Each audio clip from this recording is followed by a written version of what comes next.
Assalamu alaikum everyone, welcome back to our channel. Today we will be discussing Sir Philip Sidney and his work An Apology for Poetry. Now let's start with Sidney as a critic.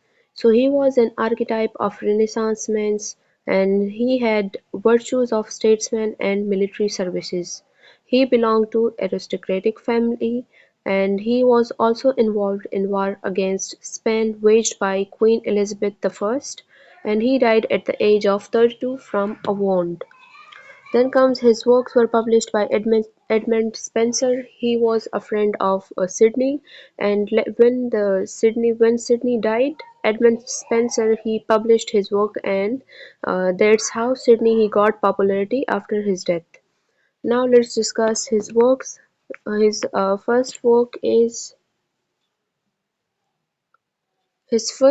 was The Countess of Pembroke Arcadia, and it was a pastoral romance.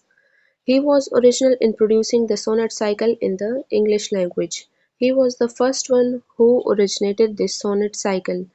Then he was influenced by Petrarch, entitled Astrophel and Stella.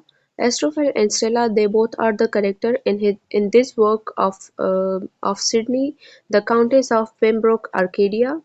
The Stella, she is the star, and the Astrophel it is the lover of Stella, and we can say that Astrophel it is Sidney himself, while Stella is his lover. Okay, then comes his work number two, An Apology for Poetry. So it is a seminal text of literary criticism, and it is a defense of poetry.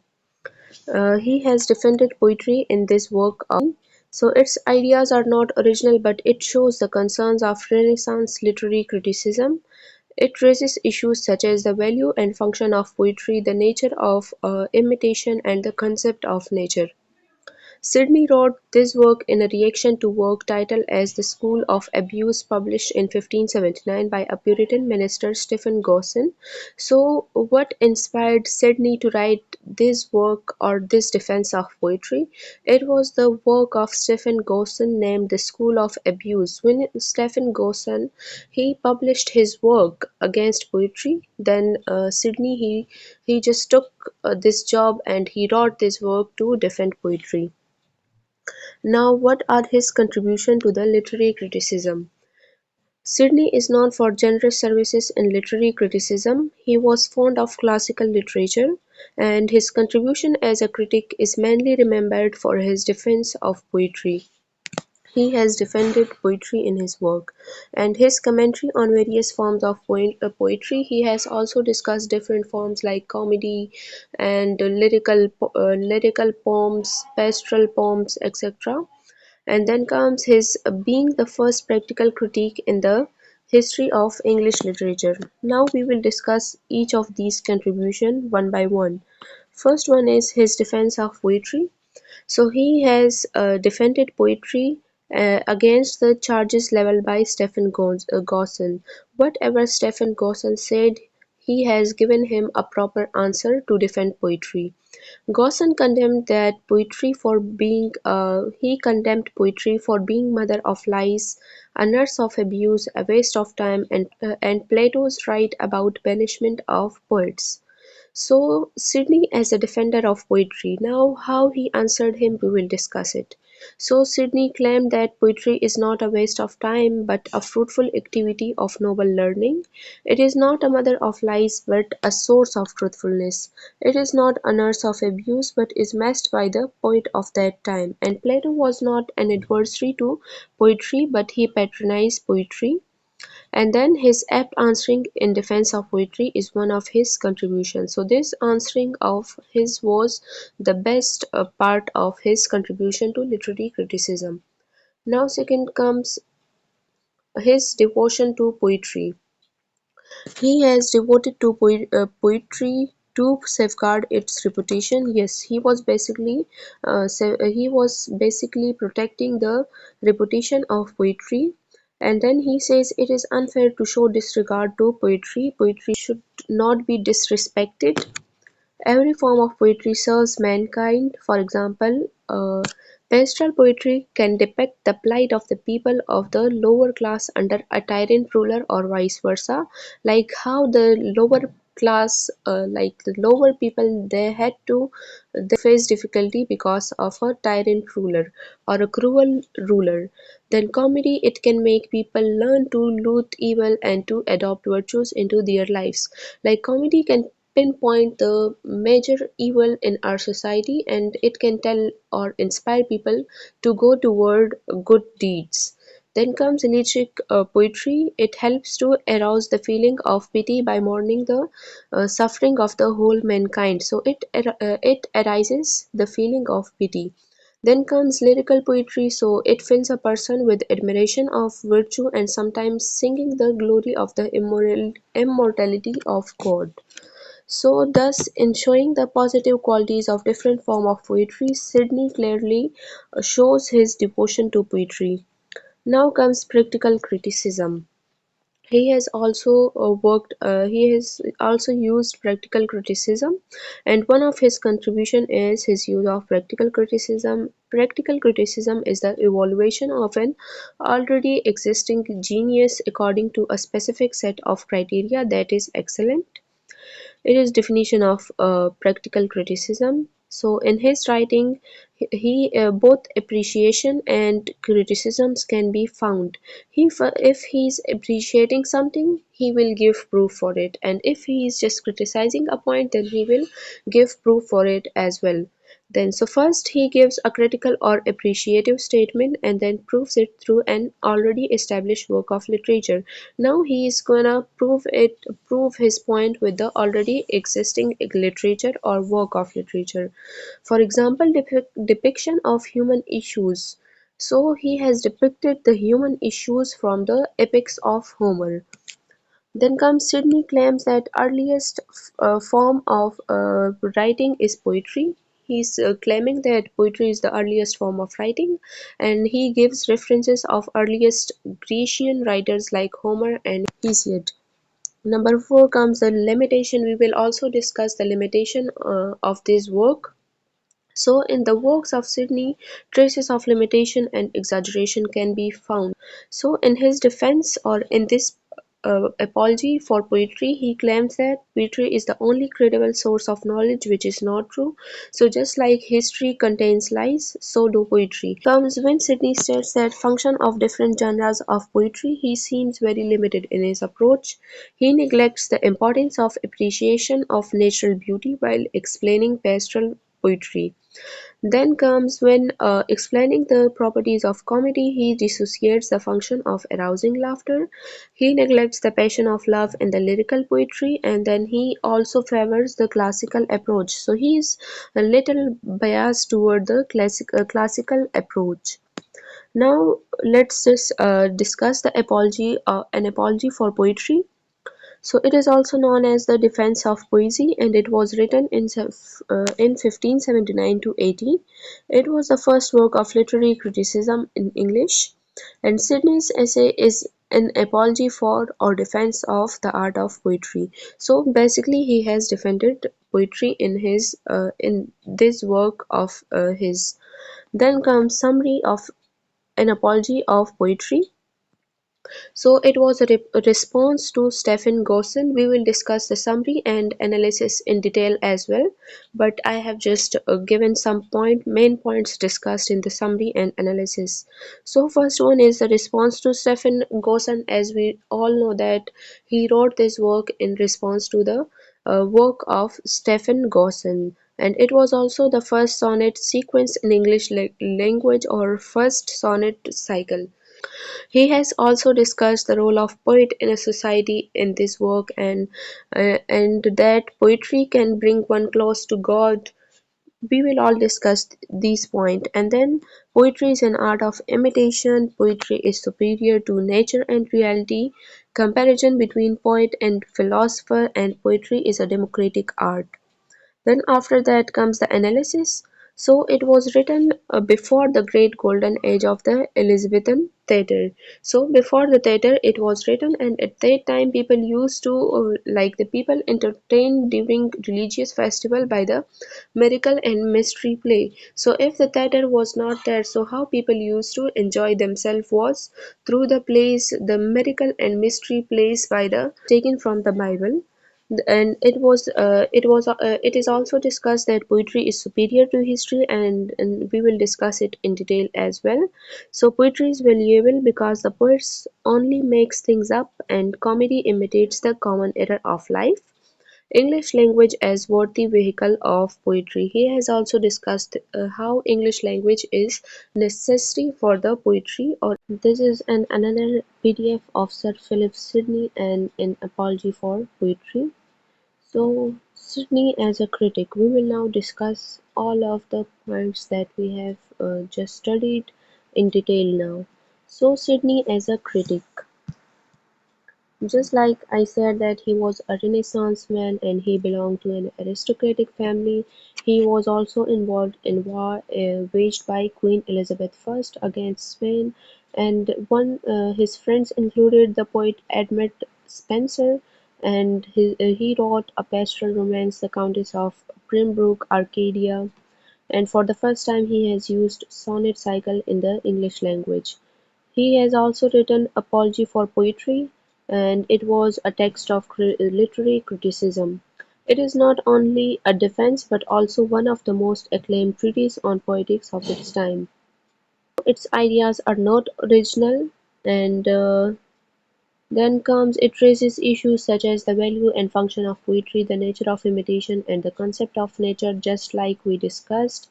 And then Sidney's writing of the Apology as a defense of poetry was occasioned by an attack on poetry entitled "The School of Abuse", published in 1579. These are the same thing as discussed before.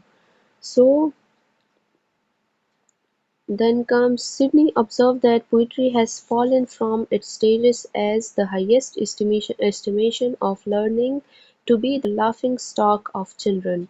Then he says he produces a wide range of arguments in defense of poor poetry based on chronology, the authority of ancient tradition, the relation of poetry to nature, the function of poetry as imitation, and the status of poetry among the various disciplines of learning.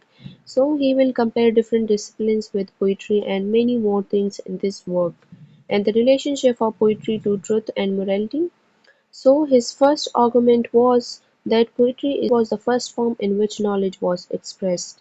So he has said in his work that first light giver to ignorance, and then he just gives some examples or references from Greek philosophers like Thales, Empedocles, etc., and he points out that they express their vision in verse, so they used poetry for the first time. And then even Plato, he used poetic devices such as dialogue and description of setting and circumstances to adorn his philosophy. So Sidney, he just gave us the point that poetry it was the first form in which knowledge was expressed, and now he's proving his point by giving example from Greek philosopher and then historians like Herodotus.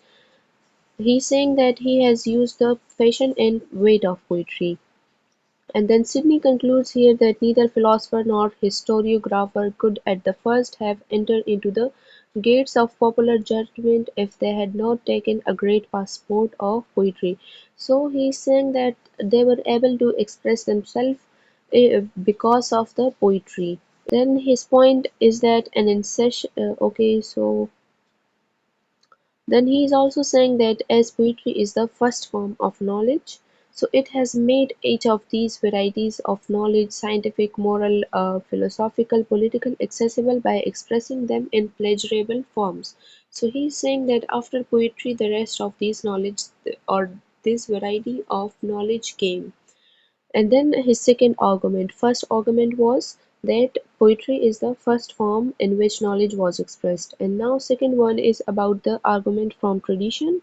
So since it appeals to the ancient Roman and Greek conception of poetry. So according to Roman, the poet means prophet in Greek. For the word poetry, it means to make things up. So we will discuss about the tradition of Roman and Greek. Okay, so the Roman term of poet was verse, and it means diviner, foreseer, or prophet. So heavenly a title did that excellent people bestow upon this part and the early modern period to the enlightenment heard ravishing knowledge. And then he's also told us about the divine poem and that prophecy is expressed in a poetic manner. So he's all about talking about the Roman tradition, that how they have respected poetry. And poetry does not deserve the ridiculous estimation. So he's saying that poetry does not be disrespected as according to the Roman tradition, and into which it has lapsed, like now we are, and it deserved not to be scourged out of the Church of God. Now we will discuss the contribution to criticism. Okay, so what were his contribution? We have already discussed, so I will go through it quickly. So it is that he is renowned for his general services, as we said.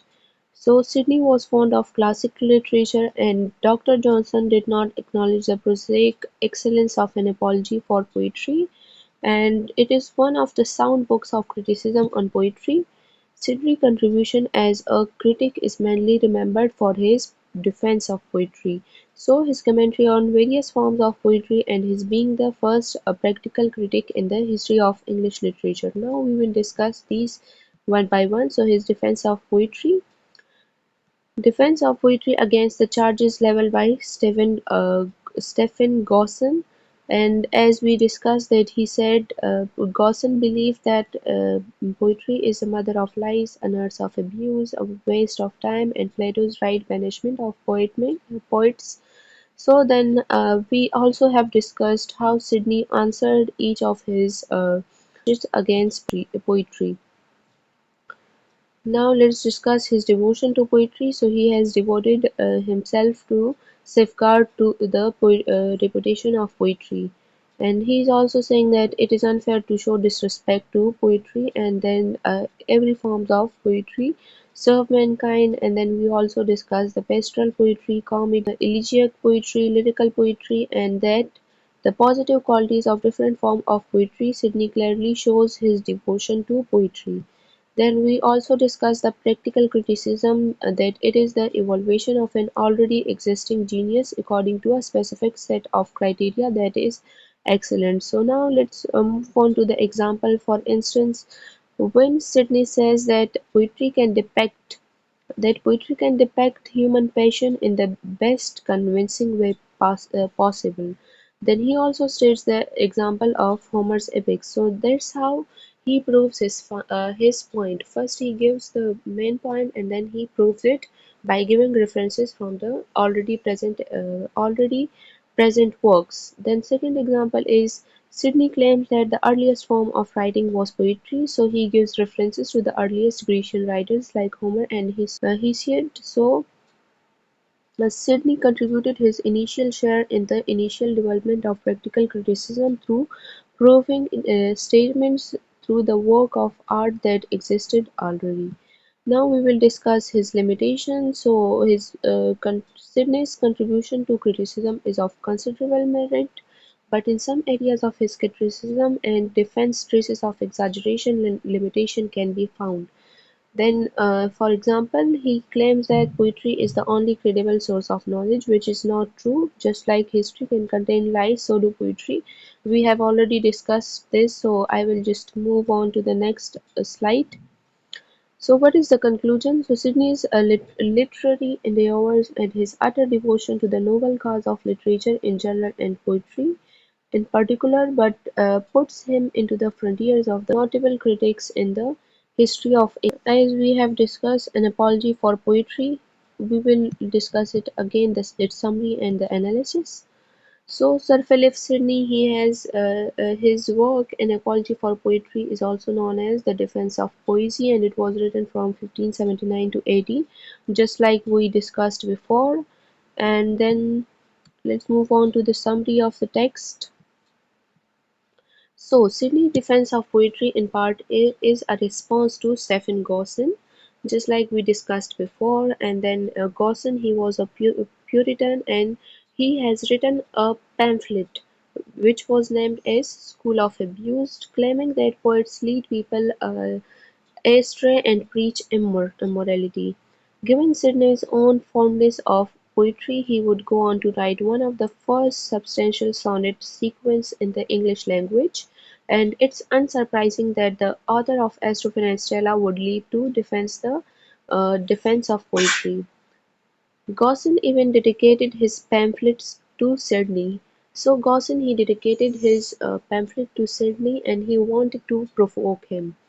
So it was written in such a way to provoke a strong response from someone. An apology for poetry is about the role of the poet in society. He has also discussed, Sidney has also discussed it. He is saying that a great civilization has always valued poetry, and poetry is not merely part of civilization, but it is civilization. Then Sidney goes on to explain why this is. Poetry can bring you closer to God. So what's his point of saying that poetry brings you closer to God? So it can give right honor to the heavenly maker of that maker, who having made man to his own likeness, set him beyond and over all the works of that second nature. He is saying that God has put human above all the materialistic or the second nature. So materialistic things are the second nature, which is nothing he showed so much as in poetry. So if God is our maker, the poet is kind of maker too. And in Greek, the word poet means to make. For Sidney, poetry is an art of imitation. This is the third point discussed, that it is an art of imitation. So as he points out that Aristotle said as much, poetry involves metaphor, and a matter is a form of imitation, comparing one thing to another. Poetry is then a speaking picture whose aim is to teach and delight. So he's saying that it's an art of imitation because poetry consists of metaphors, and metaphor is also a form of imitation. And teach is an important word for Sidney, for he acknowledges now he will discuss the word teach. So he's saying that poetry should have a didactic element. It should inspire noble and moral behavior in the reader. In a famous quotation, he asserts that nature never set forth the earth in so rich tapestry as diverse poets have done, neither with so pleasant rivers, fruitful trees, sweet-smelling flowers, nor whatsoever else may make the too much loved earth more lovely. Her word is brazen, the poets only deliver a golden. So Sidney, he says that the word is not that beautiful, but it's the poet who makes it more and more lovely or beautiful. In other words, poetry is superior to nature or reality. He's saying that poetry is superior in a way that poetry makes the earth or the nature more beautiful. And it's more beautiful than reality as well. So that's how it is superior to the nature and reality. He was also aware that a reader is more likely to listen to a moral lesson if the poetry delivering that lesson is actually entertaining. So he says that now he is comparing philosophy and poetry. So Sidney says that the philosopher teacheth, but he teacheth obscurely. So as the learned only can understand him, that is to say, he teacheth them that are already taught. So he's saying that in order to understand philosophy, a philosopher needs someone who is educated and who could understand the things what has been taught to him. But poets, by contrast, can reach people who are not schooled in philosophy. He's saying that in order to understand poetry, you don't need to be a poet, but common people can easily understand poetry as well. Then, for this reason, poetry is a democratic art. So how is it a democratic art? It is a democratic art because it is accessible to those who are untutored in philosophy. He's saying that for philosophy you need to be tutored, while for poetry you don't need to do so. And poetic drama is perhaps the most democratic of all. Poetry requires a reader, and a reader needs to have been taught to read. So for poetry we need a reader only, and for drama it requires a spectator rather than a reader. So the drama is the more democratic form. Then comes the analysis of the work. So Sidney is writing before the great golden age of the Elizabethan theatre.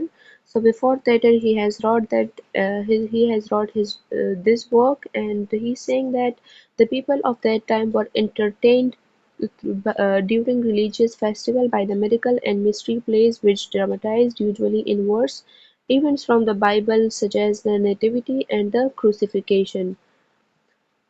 Then comes, as well as arguing that poetry is superior to philosophy. We have discussed this point. Then Sidney also shows that it is superior didactic tool to history. He's saying that it is also above the history. The problem with history is that it has to stick to what actually happened. The history talks about the facts, but in poetry, Sidney argues that evil does not triumph and good always overcomes it. So in poetry, we always discuss that the good will always win, while the bad can't win. While in history, if there is a bad king or anything like that, we can't change the history. We will just write it as it is. So then he's saying that poets and playwrights never lie. So and historians conversely do lie all the time. So how can that be? Let's discuss this. So Sidney explains this by saying that for writers of fiction such as poets and playwrights, it's actually impossible to lie because they never affirm that anything they say is true. So the writers of fiction or the poets, they or playwrights, they never say that this thing is for sure or it's a fact. But history, the authors they talk about the figures and they affirm things. So they are presenting their own writing. They are presenting their writing as fiction. So they are not pretending to deal in facts.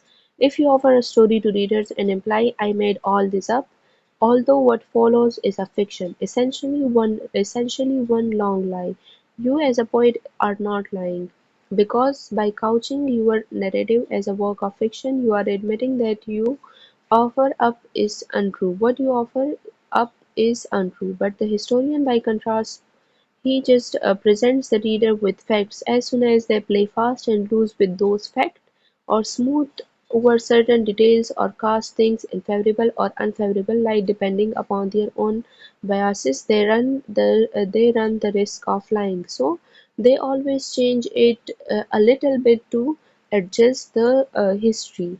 For that reason, they are risking of lying. Then because historians, unlike poets, affirm things, they lie as soon as they offer something which is packaged as fact but is not factually true. Then this rhetorical masterstroke is one of the famous, so it is one of the most famous work of Sidney, and it's a counterblast to not only Gausson's assertion that the poet is the mother of lies, but to Plato's older objection to the poet in his The Republic, arguably the first work of utopian literature ever written on the grounds that poets are untrustworthy because they make things up. Then, on the contrary, there is a very big difference between the point of view or the perspective of Sidney and that of Plato. So Sidney believes the poet is valuable precisely because he makes things up and only makes things up. And poetry, through its word of fancy and idealism, can impart valuable lesson to people. He is saying that through this word of idealism, poets can impart valuable lesson to people. And even comedy, often considered a lower art form than tragedy, imitates the common errors of life. So comedy shows the common error of life and it tells us to go toward the good deeds. Comedy Sydney maintains leads people towards virtue by representing human error or folly as observed and worthy of scorn. So through comedy we get to know that something we are doing is not good and we should go toward the good works. Then Sidney also addresses the role of English language, arguing that it is a worthy vehicle for poetry, And then English is perfect for such a democratic art as poetry. He has also discussed the role of English language. Then comes the table of contents. So now these are just the only main points of the whole poetry apology of poesy. Table of content includes Sidney's definition of poetry and an apology for poetry. So he defines poetry as an art of imitation, a representing, counterfeiting, or figuring for, to speak metaphorically, speaking picture with this end to teach and delight. So, according to Sidney, the poet does not imitate reality directly but imitates the unseen truth behind them. And for Sidney, the poet's ideal word is more important because it is superior and finer word than the real word. We have already discussed these points, so I will be reading them. The poet does not imitate but creates, and it is the reader who imitates what the poet creates. He is saying that it is not the poet who is just imitating things. He is saying it's the reader who imitates it, not the poet. He's saying that the poet essentially has a sublime capacity of creation. He's saying that by this he means that a poet he has a capacity to create a more beautiful world than the real world and is capable of bettering nature by way of his or her imaginative power. Through his imagination, he is making the world more beautiful or lovely, so establishing a link between actual nature and his or her concept of ideal nature. Then the poet as words. It was a Roman concept or Roman tradition. So because poets were the first who brought knowledge to humankind, that is why Sidney believes that poets were also the earliest philosophers and thinkers, and the Romans labeled poets as words, which denotes a diviner, a foreseer, or a prophet. So they maintained that good poetry could predict their fate. It was because of their moral standard set by the people of or the poet of their time. Romans also felt that souls were directed by verses like those of Virgil. On the whole, Romans considered poetry as a divine power. And then he's saying that poetry is to teach and delight, and it should inspire men to do good deeds. And along with giving us pleasure, poetry should also give us some ethical knowledge. Poetry as the poet as a maker. So we will just discuss it generally. Like he said that a poet, he is the maker. He just creates a word of his own, and this word is more beautiful than the real word. So he's a maker. Poet is a maker of a word. He's using his imaginative powers. Then comes superiority of poetry over philosophy and history. We have also discussed that it is superior to philosophy because in philosophy we need students who are tutored, while in poetry we don't need tutor students, but we just need a reader or a person who or a spectator. So then comes history. So poetry is also above history because in history we deal with the facts and figure, and there is a lie present over there, while in the poetry we don't affirm things and there is no lie present in poetry, so that's how it is superior to the rest of the two. Then conclusion, so in the end we can say that Sydney has very logically shown the significance and superiority of poetry as compared to the other branches of knowledge. Sydney has shown that poetry gives us pleasure and also makes us virtuous by inspiring us to do good deeds. And then Sirne gives his concept of poetry and justifies the greatness and superiority of poetry. That's all for today. Thank you all for listening to me. Allah Hafiz.